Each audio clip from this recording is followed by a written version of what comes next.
What up, Yu-Gi-Oh players and Vanguard players alike? Kage here, and I will be showing you all my build for Shadow Paladins. I've actually been playtesting this for the past couple of days. So far, match-wise, I'm about even right now with like 4-4. Won 4, lost 4. But I'm gonna go over this right now and show y'all. Starting Vanguards is full bow actually. As you can see, the effect's pretty good. Yeah, when you ride on top of him with this guy, you get to go search for Blaster Dark, which is actually pretty essential for this deck. And also, you know, you run 4 of these, right? Because his rear guard effect is so broke. It's like, oh, if you put him on rear guard, you can discard a Shadow Paladin and search your deck for your Phantom Blaster Dragon.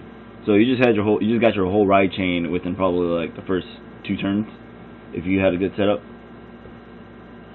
Alright, and I'm pretty sure I'm the only jackass running these, but this is a filler until I get my other 2 perfect shields. Doran, he's pretty good if you have Blaster Dark on the field, but I mean, you're only using him for Blaster Dark because it makes it like a 20k swinger. I don't necessarily really like him, but I mean, fuck it. Don't really have too many cards in this this deck right now. Sad face, only one of them, but surprisingly, I actually got this for $10. Yeah, pretty good, huh? And I like that perk shield, so pretty damn broke. Mac Lear, Big Mac.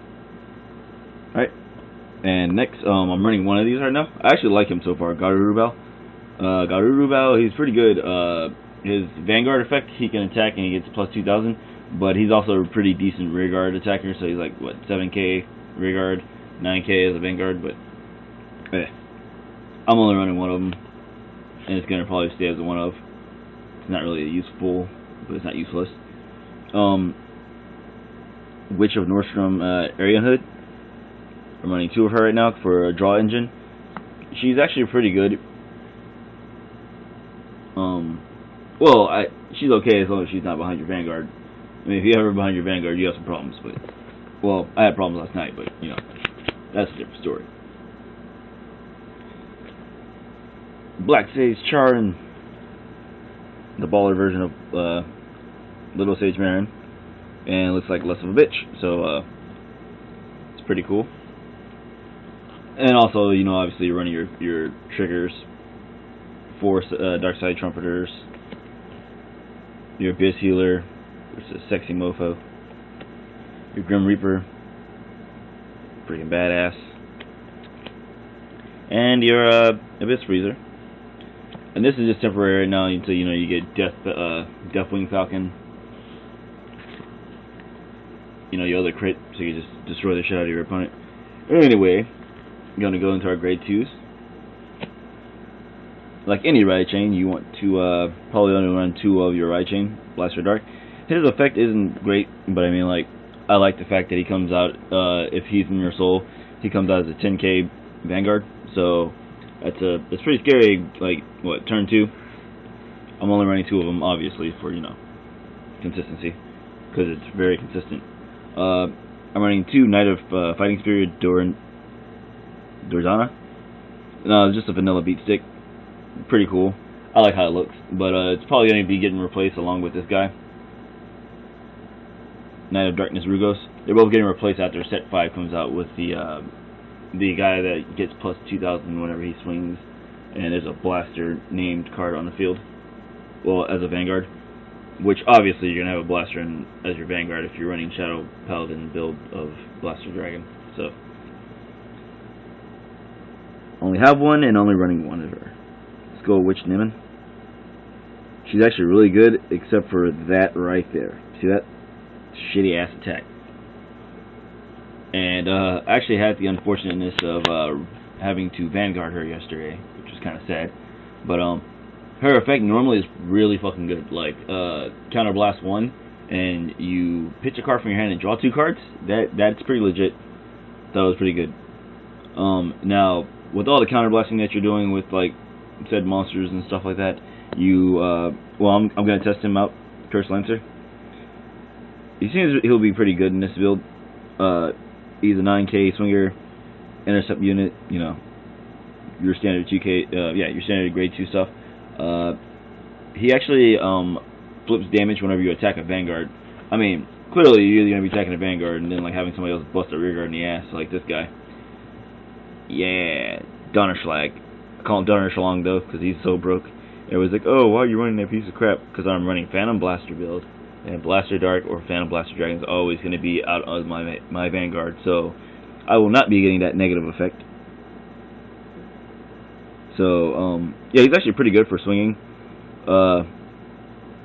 Like, when he attacks, he gains plus 2,000, so he swings it, like, for 12,000 without boost yet, so that's actually pretty good. If you have, like, Charon behind him, that's an additional 8,000 right there, so that makes it a 2K swinger at most things. So you're forcing them to drop shields out of their hand. And like what I was learning yesterday, that was pretty good. It was just like I was thinking my opponent's hand out. As long as you stay aggro in this build, you can actually control pretty well. And the draw engines are pretty well built in this. And then we're going to go into our grade 3s. Bam! Check that shit out. Phantom Blaster Dragon. Running 2. I don't know why I'm running 2, but I mean, fuck it. Why not? Pretty good card. I like it. I found it yesterday. It was actually pretty broke. Only sad thing is I actually did get the crit thing off to where I could attack where it does 2 damage. But I was hoping for another crit trigger. Didn't get it. Sad faced. I got a draw trigger. Didn't get a crit trigger, so sad face. He is extremely good if you're not, well, if you're getting ride screwed and stuff, and then you have to wind up going into somebody. You want to go into him. It's pretty good because it makes your cards that are like you tap to draw. It makes those pretty useful if you put them behind him, and he gets plus 2,000 for each. Basically, he's your King of Night Alfred for this deck, and I like his Soul Blast ability where he gives your rear guards on the top plus 5,000. So it's pretty good in gamer. I'm running 2 of them. But like mostly I haven't had to run into that problem yet. I think it's only happened twice, but both times it has happened, it's been like game breaking. Okay, and then next running Babkar. I'm calling them by their correct names because these are actually Irish pronounced, which is kind of weird for a Japanese game, but whatever. All right, it's like when this unit is placed on Vanguard or Rearguard, reveal the top card of your deck. And if you reveal a Shadow Paladin, call its rear. If not, shuffle it. Now, I kind of misread this. I thought it was a little bit more broken than it was, and I thought it said 2. Apparently it's only 1, but, hey, yeah. Still a good effect. I mean, I like it. I am not a big fan of its 9K, but I mean, of course you have to balance him out somehow, because he's, semi-broken. And, for my limit breaker, Origin Mage Ildana.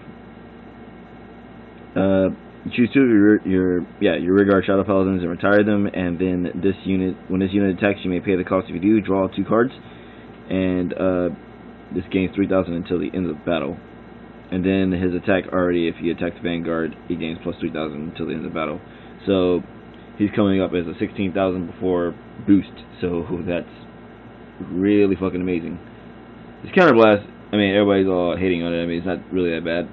You get plus 2 cards in your hand, and then you do your drive check, so that's 2 more cards, so that's a total of 4 cards that you got off of retiring your rear guards that are probably going to get attacked next turn anyway. But, yeah, that's my build so far. I actually took out my Fatalias for the Curse Lancers. I'm going to see how the Curse Lancers work. If not, I'm probably going to put the Fatalia back in. But, so far it's been really consistent, and your draw power in this is pretty insane. And like your ride setups, I think I've only gotten ride screwed quite a few times, like probably twice. And yeah, so yeah, that's my build. Thank you guys for watching, and I'll see you later.